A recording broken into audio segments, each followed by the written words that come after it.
Hi guys. Well, I wasn't expecting to do a video this soon, but I've just had another one of them conversations where you think you can't let it lie. And I actually felt, just being into Cambridge services for our break, and while we was queuing at KFC to get something to eat, this guy come up, worked for Extra, you can see he had it on his t-shirt. He actually looked terrified to approach, and I can understand why after talking to him. He was explaining that, well, at first he says, have you got a mask? And we just, because he was polite, we was polite back, and we just basically went, we're exempt. Because technically we are exempt, right? There's no if, no buts or maybe, but he was polite. And I says, the guy come across terrified, and he was talking to us and telling us some of the stories. Now this guy didn't put the rules in place. This guy's just simply following orders because he's got bills to pay and whatever else he's got at home, do you know what I mean? And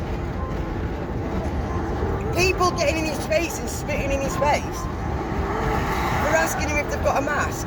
Now, like, I'm a great believer of if they treat you like shit, you give them it back. Because there's no reason whatsoever to talk to a complete stranger like shit. Or well, I'll get onto this next bit in a minute. But he wasn't a big built lad. He was only small. In fact, he was a little bit smaller than me. And he was telling me about one guy that was like, that towered him and walked straight in his face. No, I ain't got a fucking mask. He's like, I'm only doing my job. And he's only doing his job. He's not part of the government. He's not the one putting the rules in place. Why are people attacking shop workers that are just trying to keep a job? Seriously, there's some fucking seriously sad people out there. If you get some big kick out of getting in this small guy's face and telling him to fuck off, it's the government we should be pissed off with, or whoever keeps putting these different rules in place, which is the fucking government, right? But a shop worker that's merely trying to keep his job in bad times, and I tell you what, right, we was watching him while we was having us food, and he was running around, he was proper getting into his work because he was doing tables and everything else, and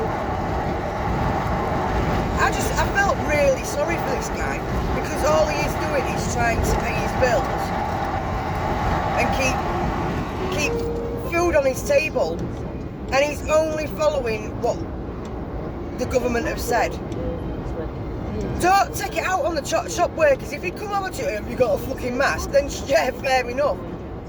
But this guy actually looks scared of his own shadow because of what he's been through, because of all this. And this is where people are screaming about mental health. Give the shop, give them a break. You treat people how they treat you. He come over and he asked politely, so he was polite. It's costs fuck all to be polite. People are trying to keep the jobs. People, I'll just be going round in circles. It's actually infuriating me a little bit, to be fair, because I just picture him now running around doing it, and he's quite happy doing his job, but you can see he's under a lot of pressure just because he has to ask about masks. Like it says, if you'd been a dick about asking, then it would have been a different story. And then there's a copper that goes in there, and I wish I'd remembered the number he gave me. Copper goes in and actually stands over the top of the staff in there, talking to them like the criminals. Oh dear. Well, I've told him to check up on his rights and put a complaint in because it's not allowed. Have you been asking? I tell you what, I wish I had remembered his name. Who the fucking hell do you think you are, Mr. Bobbycock? Do you know what I mean? You're meant to be there to de-escalate situations, not walk in like a big cock. No. Fucking walk in like big cock John, fucking throwing your weight around at staff because you think that you're bigger than them because you wear a uniform, you fucking tit. Wow.